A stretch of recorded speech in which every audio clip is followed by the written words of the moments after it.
خلیفہ کے ہم ہیں خلیفہ ہمارا، وہ دل ہے ہمارا آقا ہمارا، ہمارا ہمارا خلیفہ ہمارا، وہ دل ہے ہمارا آقا ہمارا، وہ دل ہے ہمارا آقا ہمارا۔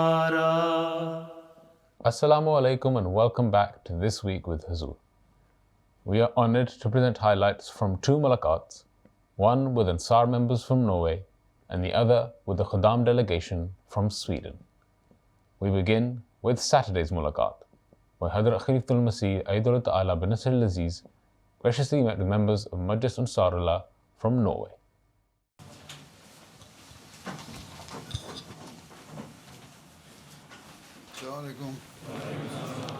Last Sunday, a delegation of Ansar from Norway, including Ansar National Amla members, had the blessing of having a mulaqat with Hazrat Khalifatul Masih V, Ayyadullah Ta'ala bin Nasr al-Aziz. During the mulaqat, everyone had the opportunity to introduce themselves. Hazrat Amir al-Mu'mineen guided the National Amla members about their responsibilities. السلام علیکم ورحمۃ اللہ پیارا حضور، خاکسار safe الرحمان اور قائد تعلیم القرآن کی حیثیت سے تعلیم القرآن اور وقف عارضی کتنا کرتے ہیں؟ وقف عارضی تو کم ہے حضور۔ کیوں کم کیوں ہے؟ اصل کام تو وہی ہے آپ کا۔ جی بس ساری عملہ اور جو انصار آئے ہیں سب کو وقف عارضی کرائے نا۔ جی انشاءاللہ ٹھیک ہے، جی ہر ایک 2 ہفتے دے تو پتہ لگے نا۔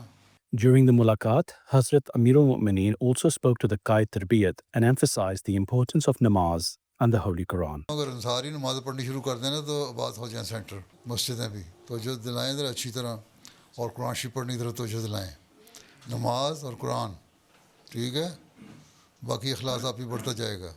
Hazrat Khalifatul Masih also spoke to the Qaid Tabligh that they need to adapt new methods for Tabligh. Stall لگانے سے کچھ نہیں ہوتا، یہ پرانی ٹکسالی سے چھوڑیں، دیکھیں مزاج کس طرح ہے، کس طرح ہم تبلیغ بہتر کر سکتے ہیں، نیا طریقہ اختیار کریں جیسے تبلیغ کے میدان کھلیں۔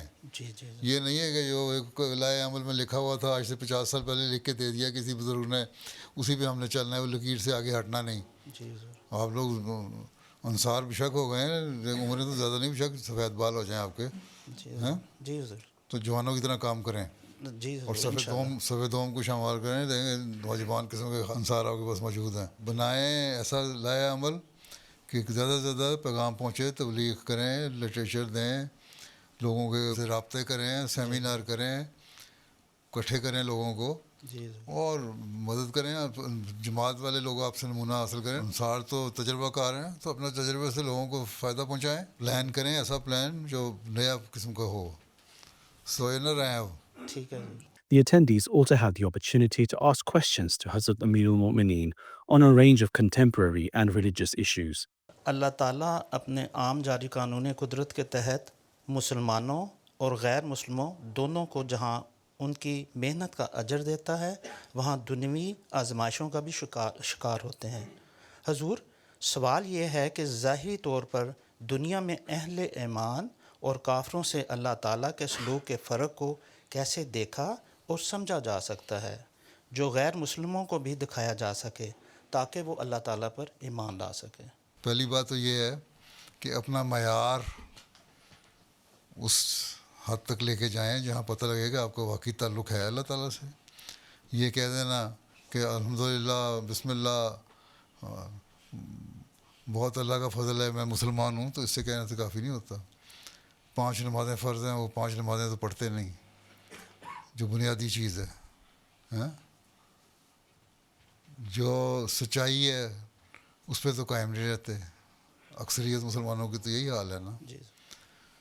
جو نیک لوگ ہیں مسلمان، جو نیک ہیں، عبادت بھی کرنے والے ہیں اور اللہ تعالیٰ کے حکم کو عمل کرنے والے بھی ہیں، ان کو اللہ تعالیٰ دنیا داری کے انعامات ہیں ان سے بھی نوازتا ہے، اور ان کا دین بھی ہے۔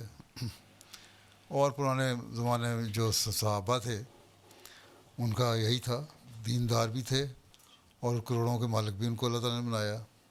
اسی لیے حضرت مسیح علیہ السلام نے فرمایا 2 لوگ ایسے تھے کہ جن کا محاورہ میں اس کو ذکر کیا کہ ہاتھ باکار دل بایار، کہ ہاتھ کام کر رہے ہیں اور دل اللہ تعالیٰ کی طرف لگا ہوا ہے۔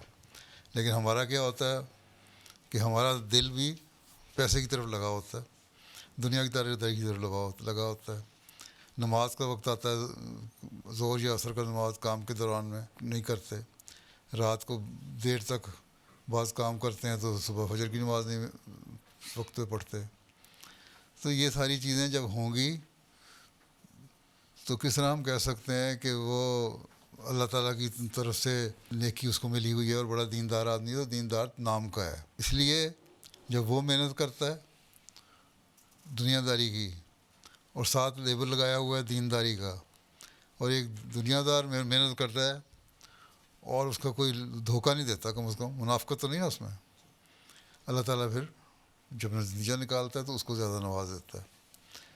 اور بہت سارے لوگ ایسے ہیں جو بظاہر کلمہ پڑھنے والے ہیں لیکن سچائی پہ قائم نہیں, اور اس کے مقابلے میں دوسرے لوگ جو لامذہب بھی ہیں لیکن بعض نیکی کی باتیں ان میں ہیں, محنت کی عادت ان میں ہے, تو ان کے اجر پھر ان کو اللہ تعالیٰ دیتا ہے. تو اس لیے یہ کہنا کہ کس طرح ہم فرق کریں کس طرح نہ کریں, پہلی بات تو یہ ہے کہ پہلے یہ کہیں کہ جو دیندار لوگ ہیں ان کی یہ مثالیں ہیں, ان کی مثالیں تلاش کریں. اگر آپ خود دیندار ہیں اور اللہ کے فضل ہیں اور دین بھی قائم ہے تو کہیں کہ میرے پہ یہ اللہ کے فضل ہوئے کہ دین کے رہتے ہوئے مجھے اللہ تعالیٰ نے دنیا داری سے بھی نوازا. ہاں ایک دیندار شخص بھی ہے, ایک دنیا دار شخص ہے, دونوں کے برابر کے کاروبار ہیں, اور وہ دیندار جو ہے اللہ تعالیٰ کے حقوق بھی ادا کر رہا ہے, اس کے بندوں کے حقوق بھی ادا کر رہا ہے, تو اللہ تعالیٰ اس کے کام میں برکت ڈال دیتا ہے, اس کے پیسے میں برکت ڈال دیتا ہے. جبکہ اس کے مقابلے میں دنیا دار جو ہے گو وہ جتنا مرضی کما لے لیکن دنیاوی آزمائشوں میں پڑا ہوتا ہے, اس کے کام میں برکت نہیں ہوتی, اس کے پیسے میں برکت نہیں ہوتی. تو یہ تو بہت ساری مثالیں تلاش کر کے دیکھیں اپنے معاشرے کے اندر کون سی ایسی معاشرے, پھر بتائیں لوگوں کو مثال دے کے. تو یہ ایک اصولی بات تو یہی ہے کہ دین پہلے جب ہے تو اس پہ عمل بھی کر کے دکھانا ہے, پھر اللہ تعالیٰ سے مانگیں تو پھر اللہ تعالیٰ نوازتا بھی ہے. تو دنیا کو ہم نے کیا بتانا ہے, پہلے ہمارے پہلی تو بات یہ بتائیں کہ اللہ کی طرف آؤ. تو اب اس بات پہ کیوں دنیا والوں کو اب سوال اٹھاتے ہیں کہ ہم دنیا کو کیسے بتائیں کہ دنیا ملتی ہے. ہمارا تو یہ مقصد ہی نہیں ہے دنیا ملتی ہے, ہمارا تو مقصد ہے یہ دنیا کو بتانا کہ دین کس طرح ملتا ہے اور خدا تعالیٰ کس طرح ملتا ہے, اور اس جہان کے بعد اگلا جہان ہے جس میں آخری حساب کتاب ہوگا. یہ زندگی تو عارضی ہے 80-90-100 سال کی, مستقل زندگی جو ہے وہ تو اگلے جہان میں جا کے ملنی ہے. اس کے لیے ایک مومن کوشش کرتا ہے, اس کے لیے ہم کوشش کرتے ہیں, اور اس کے لیے تم کوشش کرتے نہیں تو اللہ تعالیٰ تو فرماتا ہے کہ پھر اگلے جہان میں جا کے تم دیکھ لو گے تم لوگوں کے ساتھ کیا حساب ہوتا ہے. پھر تم کہو گے اللہ تعالیٰ ہمیں موقع دے, ہمیں واپس بھیج دیں, ہم دوبارہ دین کی بات کریں اور تیرے حکموں پہ چلیں. اللہ کہے گا نہیں, اب تو جو تم کر رہے. تو یہ تو کانسیپٹ جو ہے وہ بالکل مختلف ہے ہمارا. آپ ملانے کی کوشش کر رہے ہیں ہم دنیا کو دین کے ساتھ کس طرح ملائیں. دین علیحدہ ہے, دنیا علیحدہ ہے.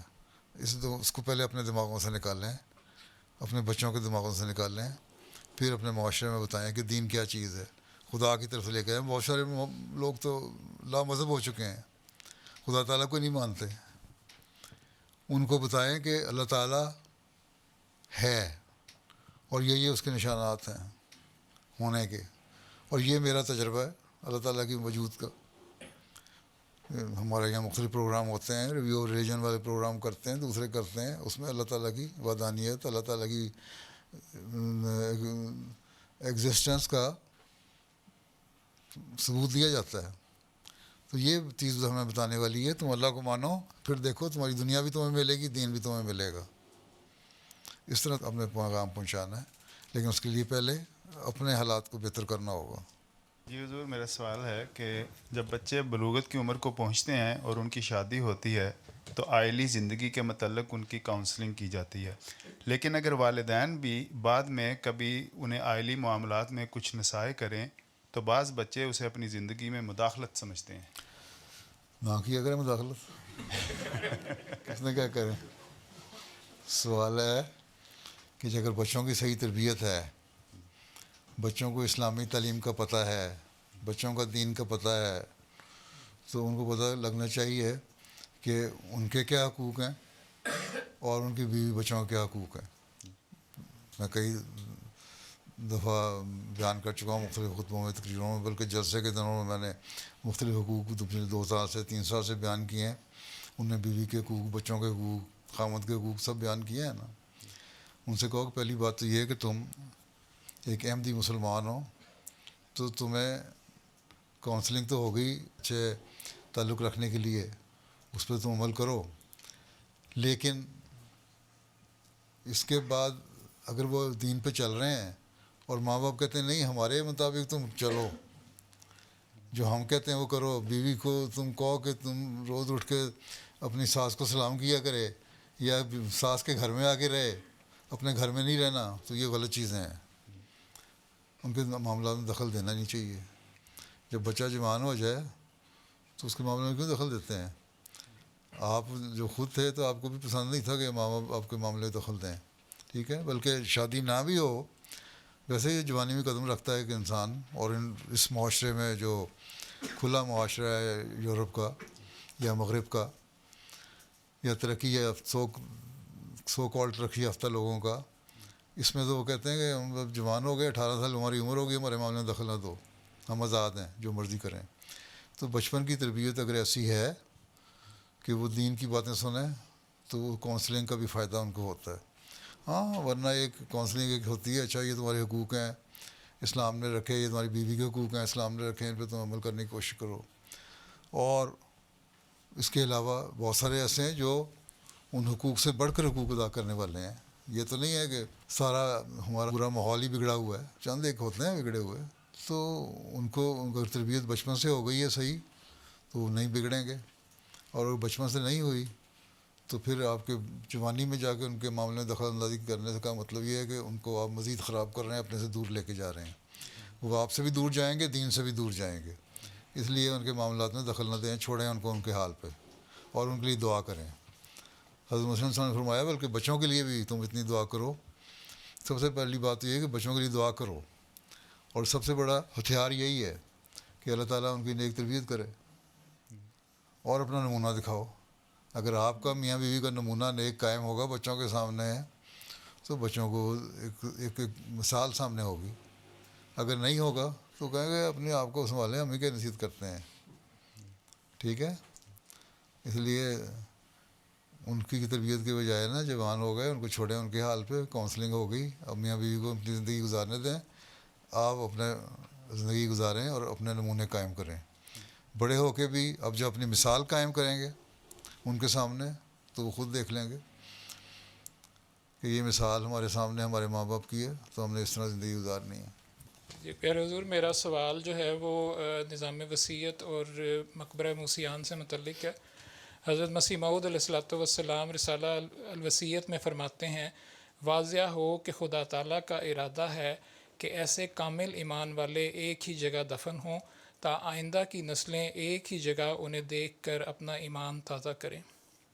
حضور, یورپ کے اکثر ممالک میں موسیان کے لیے اپنا قبرستان موجود نہیں ہے. جس کونسل میں موسی وفات پاتا ہے عموماً وہیں دفن کیا جاتا ہے. تو سوال یہ ہے کہ کیا حضرت مسیح موعود علیہ الصلوۃ والسلام کے ارشاد کے مطابق جماعت کو ہر ملک میں مقبرہ موسیان قائم کرنے کی کوشش کرنی چاہیے؟ ضرور کوشش کرنی چاہیے, اور جہاں جہاں ہو سکتا ہے ہم کرتے ہیں. یو کے میں ہے, جرمنی میں ہے, کوشش کر رہے ہیں, اور جگہوں پہ ہے.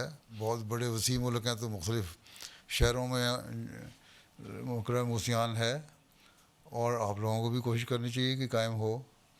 جہاں مجبوری ہے نہیں ہو سکتا وہاں مجبوری ہے, وہاں آپ کیا کر سکتے ہیں. تو اللہ تعالیٰ نیتوں کو جانتا ہے, تو اللہ تعالیٰ ان کے جو ان کے لوائقین یا دوسرے لوگ دوست احباب جو دعا کے لیے جائیں گے ان کی دعا کریں گے تو اللہ تعالیٰ ان کے درجات بلند آپ کی دعاؤں سے وہیں بھی کر سکتا ہے. لیکن بہرحال کوشش یہ ہونی چاہیے کہ مقبرہ موسیان بن جائے ہر جگہ, اور رسالہ الوصیت سے ہی کہ استنباط نکلتا ہے اس میں, اور جگہوں پہ بن سکتے ہیں. As the mulaqat concluded, the Ansar were blessed to have a photo with Hazrat Amir al-Mu'mineen and received a gift of pens. On Tuesday, 13 Khuddam from Sweden who had the opportunity to do Waqf Arzi in Islamabad, UK, were blessed to have a mulaqat with Hazrat Khalifatul Masih V. Alhamdulillah, today we had the opportunity to have a mulaqat with Huzur, and it was a very special moment because yesterday we didn't even know if we would have a mulaqat, and today when Huzur called us, we were expecting a very short mulaqat, but Alhamdulillah the mulaqat was over 30 minutes long, and everyone had a chance to ask questions, and Huzur took his time asking everybody who they are and what they do. A couple of days ago, we wanted to all line up outside the masjid since there was a wedding happening in the Masroor hall. So Huzur was actually leaving the Masroor hall. And so we thought that we'll line up and say salam to Huzur. So when Huzur was leaving, then Huzur saw us and he asked where we were from. So we explained that we were from Sweden and we were here for Waqf Arzi. And then Huzur took a few more steps and then he stopped and looked back at one of us. And then he called out my name. He said, Niazi. And he said to come closer. So that happened to be me in that case. And I went forward. And Huzur said that the letter I sent recently about a PhD position that I should accept it. What's special about this is that this was a short-time offer that I had gotten after my degree, and I wasn't exactly sure if I was supposed to accept this or not. So I consulted Huzur in a very short notice letter that I actually sent just 2 days prior to that event. And what's actually special about this is that is a very connection that we have as Ahmadis with our Khilafat and with Huzur, and that even a short notice letter can actually be read and accepted by Huzur. And that just says that anyone can do this, and we should definitely write as many letters as we can and as often as we can with Huzur to create and keep that connection. اور آج کی جو بہت ہی خاص بات مجھے لگی ہے وہ حضور کی یادداشت کہ حضور کو اتنے لیٹرز آتے ہیں، ہزاروں لیٹرز آتے ہیں، اور حضور کو وہ اسمال ڈیٹیلز ان لیٹرز کے اندر یاد تھی. جیسے کہ میں نے آج سے کچھ عرصہ پہلے حضور کو لیٹر لکھا تھا کہ میرا کاروبار آج کل کچھ سلو ہے، لیکن حضور نے پھر میرے سے پوچھا کہ کاروبار آج کل کیسا جا رہا ہے، ٹھیک ہو گیا، بہتر ہو گیا؟ تو وہ پھر میں نے حضور کو اس کے بارے میں بتایا. اور اس کے علاوہ جو ڈیٹیلز میں حضور کو اپنے لیٹرز میں لکھا کرتا تھا کہ کس چیز کا کاروبار میں کرتا ہوں، وہ بھی حضور کو یاد تھا. تو جب میں سوچتا ہوں کہ حضور کو اتنی چھوٹی چھوٹی ڈیٹیلز یاد ہیں، اتنے زیادہ ان کو لیٹرز جاتے تھے، لیکن پھر بھی ان کو یہ اسمال ڈیٹیلز یاد ہیں، تو یہ اس سے پتہ چلتا ہے کہ یہ اللہ تعالیٰ کی طرف سے، خدا تعالیٰ کی طرف سے خلافت ہے، اور خلافت کا مددگار ہے اللہ تعالیٰ. Those were highlights from just some of beloved Huzur's activities last weekend. We now end with our final segment, the Friday Sermon Summary. In today's Friday sermon, Huzur, may Allah be his helper, continued mentioning the conquest of Makkah.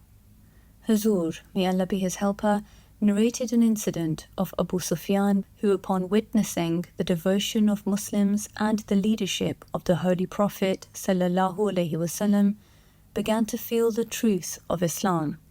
ابو سفیان نے ادھر ادھر مسلمانوں کو پانی کے بھرے ہوئے لوٹے لے کر آتے جاتے دیکھا، اور اسے نظر آیا کہ کوئی وضو کر رہا ہے، کوئی صف بندی کر رہا ہے. تو ابو سفیان نے سمجھا کہ شاید میرے لیے کوئی نئی قسم کا عذاب تجویز ہوا ہے. چنانچہ اس نے گھبرا کر حضرت عباس سے پوچھا کہ لوگ صبح صبح یہ کیا کر رہے ہیں؟ حضرت عباس نے کہا تمہیں ڈرنے کی ضرورت نہیں، یہ لوگ نماز پڑھنے لگے ہیں. اس کے بعد ابو سفیان نے دیکھا کہ ہزاروں ہزار مسلمان رسول اللہ صلی اللہ علیہ وسلم پیچھے کھڑے ہو گئے، اور جب آپ رکوع کرتے تو سب کے سب رکوع کرتے ہیں، اور جب آپ سجدہ کرتے ہیں تو سب کے سب سجدہ کرتے ہیں. حضرت عباس چونکہ پہرے پر ہونے کی وجہ سے نماز میں شامل نہیں ہوئے تھے. ابو سفیان نے ان سے پوچھا کہ اب یہ کیا کر رہے ہیں؟ میں دیکھتا ہوں کہ جو کچھ محمد رسول اللہ صلی اللہ علیہ وسلم کرتے ہیں وہی یہ لوگ کرنے لگ جاتے ہیں. عباس نے کہا تم کن خیالات میں پڑے ہوئے ہو؟ یہ تو نماز ادا ہو رہی ہے، لیکن محمد رسول اللہ صلی اللہ علیہ وسلم اگر ان کو حکم دیں کہ کھانا پینا چھوڑ دو تو یہ لوگ کھانا اور پینا بھی چھوڑ دیں. ابو سفیان نے کہا میں نے کسرا کا دربار بھی دیکھا ہے اور کیسر کا دربار بھی دیکھا ہے، لیکن ان کی قوموں کو ان کا اتنا فدائی نہیں دیکھا جتنا محمد رسول اللہ صلی اللہ علیہ وسلم کی جماعت اس کی فدائی ہے۔ پھر عباس نے کہا کہ یہ نہیں ہو سکتا کہ تم محمد رسول اللہ صلی اللہ علیہ وسلم سے آج یہ درخواست کرو کہ آپ اپنی قوم سے عفو کا معاملہ کریں۔ جب نماز ختم ہو چکی تو حضرت عباس ابو سفیان کو لے کر محمد رسول اللہ صلی اللہ علیہ وسلم کے خدمت میں حاضر ہوئے۔ آپ صلی اللہ علیہ وسلم فرمایا ابو سفیان کیا ابھی وقت نہیں آیا کہ تجھ پر یہ حقیقت روشن ہو جائے کہ اللہ کے سوا کوئی معبود نہیں؟ ابو سفیان نے کہا میرے ماں باپ آپ پر قربان ہوں، آپ نہایت ہی حلیم، نہایت ہی شریف اور نہایت ہی صلہ رحمی کرنے والے انسان ہیں۔ میں اب یہ بات سمجھ چکا ہوں کہ اگر خدا کے سوا کوئی اور معبود ہوتا کچھ تو ہماری مدد کرتا۔ اس کے بعد رسول اللہ صلی اللہ علیہ وسلم نے فرمایا اے ابو سفیان کیا ابھی وقت نہیں آیا کہ تم سمجھ لو کہ میں اللہ کا رسول ہوں؟ ابو سفیان نے کہا، پھر اس نے یہی کہا کہ میرے ماں باپ آپ پر قربان ہوں، اس بارے میں ابھی میرے دل میں کچھ شبہات ہیں۔ مگر ابو سفیان کے تردد کے باوجود اس کے دونوں ساتھی جو اس کے ساتھ ہی مکے سے باہر مسلمانوں کے لشکری خبر لینے آئے تھے اور جن میں سے ایک حکیم بن حزام تھے وہ مسلمان ہو گئے۔ اس کے بعد ابو سفیان بھی اسلام لے آیا، مگر اس کا دل غالباً فتح مکہ کے بعد پوری طرح کھلا۔